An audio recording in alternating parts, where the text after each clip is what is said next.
Alhamdulillah Rabbil Alamin wa salatu wa salam ala Sayyid al-Mursalin. Il faut faire attention par rapport à ce qu'on appelle en arabe al-law. Al-law, pour trouver ce qui se rapproche le plus en français, c'est le si. Si seulement j'avais pas fait ça. Si seulement on n'avait pas fait ci. Etc. Le si, law. Un exemple, le prophète sallallahu alayhi wa sallam dans un hadith authentique, dans Sahih Muslim d'après Abi Huraira, radiallahu anhu ardah, il dit Al-mu'minu al-qawi khayrun wa ahabbu ila Allah min al-mu'min al-dha'if. Le croyant fort, il est mieux et plus aimé par Allah que le croyant faible. Wa fi kullin khayr. Mais dans les deux, il y a un bien. Ensuite, le prophète sallallahu alayhi wa sallam, il nous donne ce conseil que si tu le suis, tu réussis ici-bas et dans l'au-delà. Ihris ala ma yanfa'ak. Accroche-toi à ce qui t'est utile. Sache que la chose la plus utile dans ta vie, c'est ta religion. Wasta'in billahi wa la ta'jaz. Aide-toi d'Allah et la ta'jaz, ne désespère pas, ne dis pas c'est bon, j'y arriverai jamais. Non, demande l'aide d'Allah. Wa in asabaka shay. Et si tu es touché par quelque chose, par un malheur, fala taqul law anni fa'altu kadha kana kadha wa kadha, walakin qul qaddar Allah wa ma sha'a fa'al. Ça veut dire, ou alors qaddar Allah wa ma sha'a fa'al. C'est-à-dire, il dit, si tu es touché par un malheur ou quelque chose comme ça, ne dis pas, si j'avais fait comme ça, eh ben, ça aurait pas, ça ne se serait pas produit. Ça aurait pu être comme ça ou comme ça, si je n'avais pas fait ci, si je n'avais pas fait ça. D'accord? Mais dis plutôt, qaddar Allah wa ma sha'a fa'al. Allah a destiné, et ce qu'il veut, il le fait. Dans le résumé de la chose, ici dans le hadith, le prophète sallallahu alayhi wa sallam, il te dit Ista'in billahi wa la ta'jaz. La ta'jaz, yani la tatakasal an talab ma yanfa'uk. Ne sois pas fainéant dans le fait de demander ce qui t'est utile. Et certains parmi les gens, ils délaissent les actes et ils te disent si Allah il veut, il me donne. Il n'y a pas besoin de faire rien du tout. Non, fais les causes. Allah Azza wa Jal, il t'ordonne de faire les causes. C'est pas ça, tawakkul. التوكل هو صدق اعتماد القلب على الله لجلب المصالح أو دفع المضار مع اتخاذ الأسباب الشرعية en faisant les causes légiférées. Et c'est ça, tawakkul. Ce n'est pas le fait de rester chez toi et de dire Ya Allah, fais pleuvoir sur moi l'or et l'argent. Pas du tout. Le prophète sallallahu alayhi wa sallam ne disait pas aux sahaba restez chez vous et demandez à Allah, mais il les voyait travailler, il les voyait faire les causes, cultiver les terres, etc., pour pouvoir avoir leur subsistance. Mais tout ça en comptant sur Allah. Tu prends la terre, tu lances les graines, tu arroses et tu demandes à Allah qui t'a permis de faire ces causes, de fructifier ces causes. Donc, et elles ne peuvent fructifier que par la volonté d'Allah. Mais il faut faire les causes.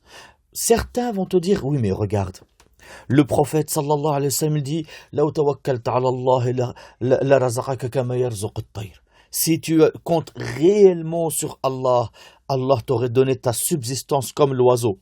Oui, mais finis le hadith. Finis le hadith. Le prophète sallallahu alayhi wa sallam, il dit, il descend de son nid, il a faim et il remonte rassasié. Donc l'oiseau ne reste pas dans son nid à attendre que les vers lui tombent dessus, mais il descend bel et bien de son nid chercher sa subsistance. Allah lui a peut-être facilité de trouver sa subsistance, mais en tout cas, il ne reste pas dans son nid, il descend la chercher. Donc, ceux qui comptent sur le destin pour qu'il leur fasse pleuvoir sur eux de l'or et de l'argent, eh bien en réalité sont dans un égarement. Et d'ailleurs, c'est un amoindrissement du tawhid. Comme l'ont dit les ulama, Minhum Ibn Taymiyyah, ils ont dit التوكل على الأسباب شرك والتوكل مع بغير اتخاذ الأسباب نقص في العقل وقدح في التوحيد. C'est-à-dire quelqu'un te dit moi je compte sur Allah et il reste chez lui, il attend. Ça c'est un amoindrissement intellectuel et il n'a pas compris ce que c'est que le tawhid. C'est comme si tu disais je reste chez moi, je ne me marierai jamais, Allah va me donner des enfants qui sont pieux. Va chercher une femme. Non, c'est pas la peine. Je reste chez moi en regardant la télévision et bi'idhnillah, je vais finir par devenir riche. Va travailler, fais quelque chose. Non, c'est pas la peine. N'importe qui te dira que tu manques de raisonnement. Attention au cas contraire, le contraire absolu de cela. Aussi, quelqu'un qui va travailler dans le haram parce que il faut faire les causes shar'iyya. Ça veut dire que tu ne peux pas travailler dans le haram et dire oui mais moi je fais les causes. C'est Allah qui a destiné que je travaille en tant que barman, en tant que vendeur d'alcool, en tant que si un métier qui est interdit. Non, Allah Azza wa Jal ne t'a ordonné de ne pas travailler dans le haram et te ordonne de demander la subsistance par les moyens légiférés et non par les moyens interdits. De toute façon, par les moyens interdits, tu n'auras jamais ce qui va te rendre heureux. Mais tu auras simplement ce qui va t'éloigner d'Allah encore plus et provoquer ton malheur. C'est comme si quelqu'un qui avait faim se met à manger des fruits ou des fleurs empoisonnées et que tu lui dis mais ces fleurs, ces fruits sont empoisonnés. Il te dit non, peu importe, à partir du moment que ça remplit mon ventre, c'est bon. Celui qui travaille avec les causes interdites est semblable à celui-là. D'ailleurs, il a été rapporté dans un hadith authentique dans Sunan Ibn Majah que le prophète sallallahu alayhi wa sallam a dit Ya ayyuhan nas, ittaqullaha wa ajmilu fi at-talab, fa inna nafsan lan tamuta hatta tastawfiya rizqaha, wa in abta'a anha fattaqullah, wa ajmilu fi at-talab, khudhu ma halla wa da'u ma hurrim. Allah, le prophète sallallahu alayhi wa sallam, il dit oh vous les gens, craignez Allah et demandez votre subsistance de la bonne manière, c'est-à-dire avec les causes légiférées. Aucune âme ne mourra sans que Allah lui a donné tout ce qu'il lui a destiné comme subsistance. Il a dit, et si tu vois que pour l'instant ta subsistance ne vient pas, crains Allah et demande ta subsistance de la bonne manière. Prends ce qui est autorisé et délaisse ce qui est interdit. Et ça, c'est la parole du prophète Mohammed sallallahu alayhi wa sallam. Et je rajoute une petite parenthèse pour ceux qui croient que c'est en enlevant le voile que vous allez trouver votre subsistance ou que c'est en rasant ta barbe et en délaissant la prière que vous allez trouver votre subsistance. Wallahi, vous vous trompez de chemin. Vous faites exactement le contraire de ce que Allah vous a promis. Allah te dit وَمَنْ يَتَّقِ اللَّهَ يَجْعَلْ لَهُ مَخْرَجًا وَيَرْزُقْهُ مِنْ حَيْثُ لَا يَحْتَسِبُ. Et celui qui craint Allah, at-taqwa ici c'est le fait de faire ce que Allah t'a ordonné et de quitter ce que Allah t'a interdit. C'est ça at-taqwa. C'est le fait de prendre une wiqaya, une protection contre le châtiment d'Allah en faisant ce qu'il t'a ordonné et en délaissant ce qu'il t'a interdit. C'est ça at-taqwa. Et Allah te dit وَمَنْ يَتَّقِ اللَّهَ, et celui qui craint Allah, Allah يَجْعَلْ لَهُ مَخْرَجًا. Il va lui donner une solution à tout. وَيَرْزُقْهُ مِنْ حَيْثُ لَا يَحْتَسِبُ. Et il va lui donner sa subsistance de par là où il ne s'attend pas. وَمَنْ يَتَوَكَّلْ عَلَى اللَّهِ فَهُوَ حَسْبُهُ.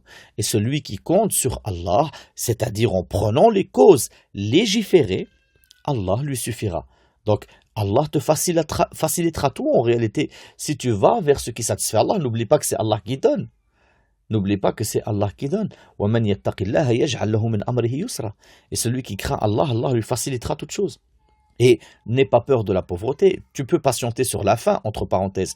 Tu peux patienter, tu peux la supporter facilement.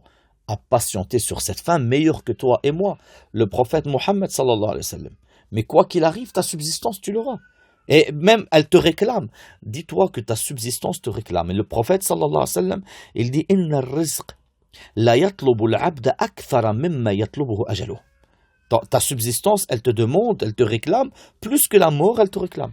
Au point que dans un autre hadith, rapporté par Tabarani, le prophète sallallahu alayhi wa sallam, il dit لَوْ فَرَّ أَحَدُكُم مِّن رِزْقِهِ أَدْرَكَهُ كَمَا يُدْرِكُهُ الْمَوْتِ. Si l'un d'entre vous, il fuit sa subsistance que Allah lui a destinée, la subsistance que Allah lui a destinée va le rattraper comme la mort le rattrape.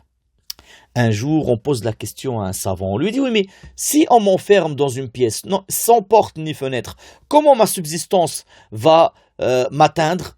Il lui a dit, de la même manière que la mort va t'atteindre. Et par rapport au destin, il y a aussi ceux qui croient qu'ils auraient pu changer certaines choses du destin. Il est touché par une chose et il dit, si seulement j'avais pas fait ci, si seulement j'avais pas fait ça. Non, accepte. Sache une chose, ce qui t'a atteint, tu n'aurais jamais pu l'éviter. Et ce que Allah ne t'a pas destiné, jamais tu ne pourras l'avoir. Ça veut dire que ton destin, il est écrit. Toi, tu fais les causes, tout simplement.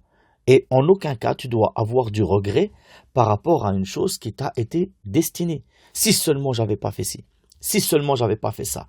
Car ça va ouvrir les portes du shaitan sur toi. Le prophète, il dit, فَإِنَّ لَوْ تَفْتَحْ عَمَلَ الشَّيْطَانِ. Ça veut dire, elle ouvre l'acte du shaitan sur toi. Qu'est-ce que ça veut dire? Tu vas pas accepter ce que Allah t'a destiné.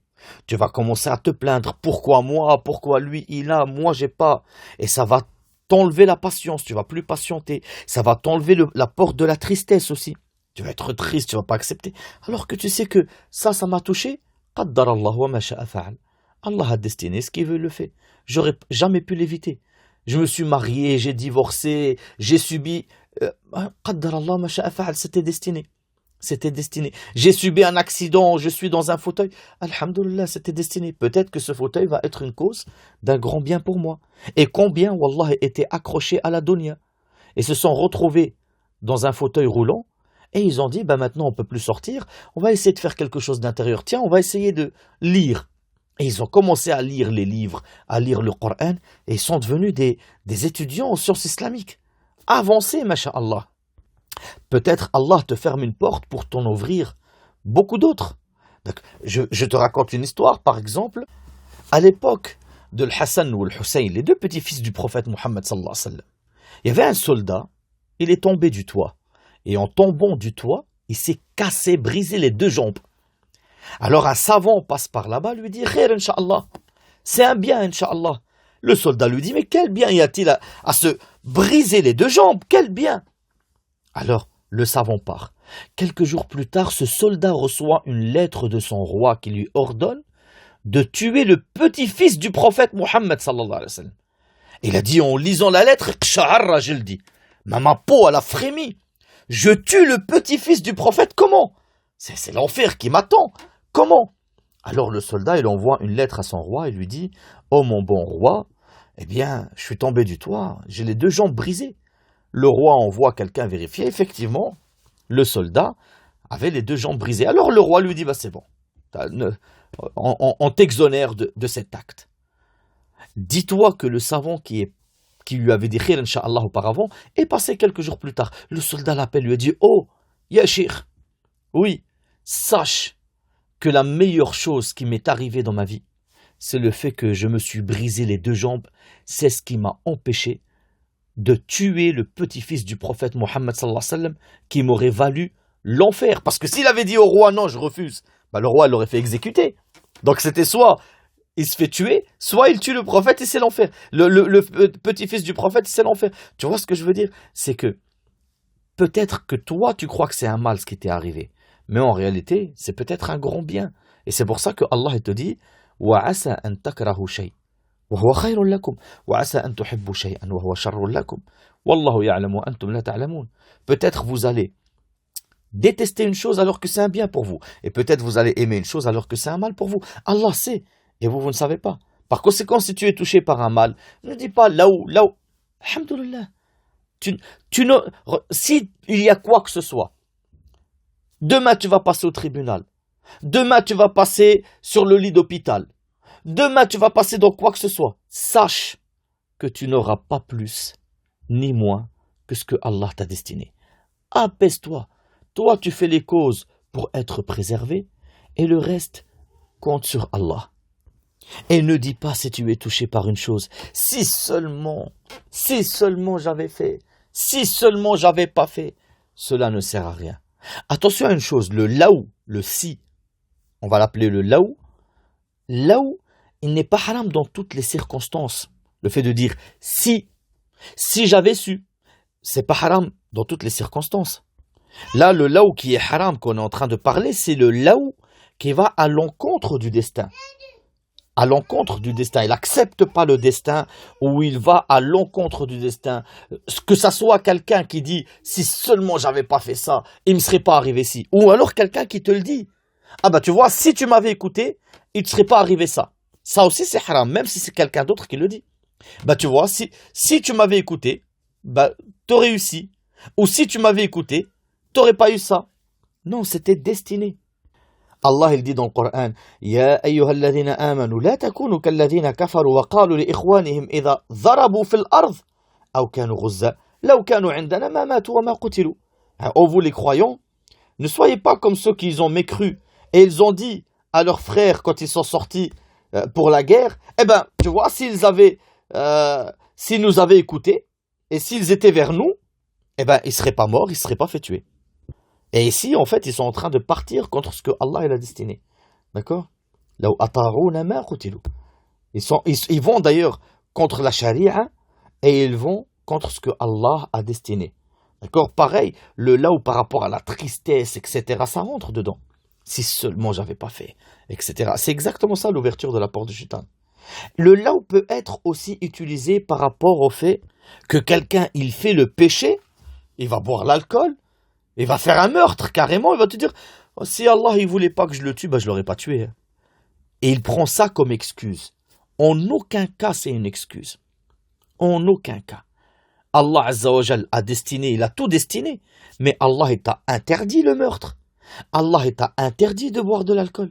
Allah il t'a interdit le vol, tout ce qui est haram. En aucun cas, tu peux prendre comme excuse le destin pour justifier l'interdit que tu as fait. D'ailleurs, Allah il dit, il parle sur les kuffars dans le Coran en disant que les kuffars ils disent Law sha Allah ma ashrakna. Dans une autre il dit Law sha ar-Rahman ma abadnahum. Si ils font du shirk, il dit si Allah il voulait pas qu'on les adore, bah on les aurait pas adorés. C'est Allah qui nous a destiné ça. En aucun cas, le destin n'excuse pas tes actes. Par contre, tu peux utiliser le laou, le si, dans le bien. Par exemple, le fait de espérer le bien. Wallahi, si j'avais de l'argent, eh bien j'aurais ouvert des mosquées. Wallahi, si j'avais une iqama en Arabie Saoudite, je passerais tout mon temps à la Kaaba en train de prier et le reste de mon temps devant les ulama. Ça, c'est un si qui est bien. Là, tu n'es pas en train de regretter, tu n'es pas en train de rejeter le destin ou quoi que ce soit. Dans ce cas-là, tu peux le faire. D'ailleurs, tu remarqueras qu'il y a un hadith où le prophète sallallahu alayhi wa sallam il parle de quelqu'un qui dit Law anna li malan la'amiltu bi'amali fulan. Où le prophète il dit les gens se divisent en quatre. Un, que Allah lui a donné la sagesse, l'argent, et il utilise son argent avec sagesse pour satisfaire Allah. L'autre, il n'a que la sagesse, il n'a pas l'argent. Et il dit Law anna li mithl mali fulan la fa'altu bi kama fa'ala fulan. Si j'avais le même argent que lui, eh ben j'aurais fait comme lui. Le prophète sallallahu alayhi wa sallam il dit hum fil ajri sawa. Hum fil ajri sawa. Ils ont la même récompense parce que lui il a la sagesse et l'argent. Il utilise son argent avec sagesse pour satisfaire Allah. Celui-là n'a que la sagesse. Il dit si j'avais de l'argent, moi aussi j'aurais utilisé mon argent pour satisfaire Allah. Ils ont la même récompense. Pourtant ici il dit là où si j'avais cet argent, j'aurais fait la même chose que lui. Il espère là faire le bien. Dans ce cas-là, c'est autorisé. Si Allah m'accorde d'être parmi les scientifiques, je propagerai la science du Coran et de la Sunna partout dans le monde. Ça, c'est quelque chose de bien. Tu peux utiliser le si pour ça. Et tu peux l'utiliser aussi pour l'information. Pour informer. Le prophète, sallallahu alayhi wa sallam, il dit « La ustaqbiltu min amri mastadbart ma suqtu al-hadi wa la ahlaltu ma'akum » Si je revenais en arrière, j'aurais pas égorgé le mouton. C'est par rapport au hajj. Donc, tu peux dire, par exemple, pour information, tu as acheté quelque chose, et dire, si j'avais su que celle-là, il avait plus de mémoire, j'aurais acheté celui-là. J'ai acheté 2 ordinateurs. Un ordinateur, il a moins de mémoire, il est moins performant. L'autre, il a plus de mémoire, il est plus performant. Si j'avais su que l'autre, il avait plus de mémoire, j'aurais acheté l'autre. C'est pas du regret, c'est pour informer. Donc là où tu peux l'utiliser pour l'information, tu peux l'utiliser pour le fait d'espérer le bien, mais tu ne peux pas l'utiliser, il est interdit et haram de l'utiliser dans ce qui est le fait de excuser sa transgression par le destin, du regret, de la tristesse, de partir contre le destin, si seulement j'avais pas fait ci, etc., etc. Donc c'est ça la différence entre le laou, le si qui est autorisé, et le laou qui est interdit. Subhanakallahumma wa bihamdik, ashhadu an la ilaha illa ant, astaghfiruka wa atubu ilayk.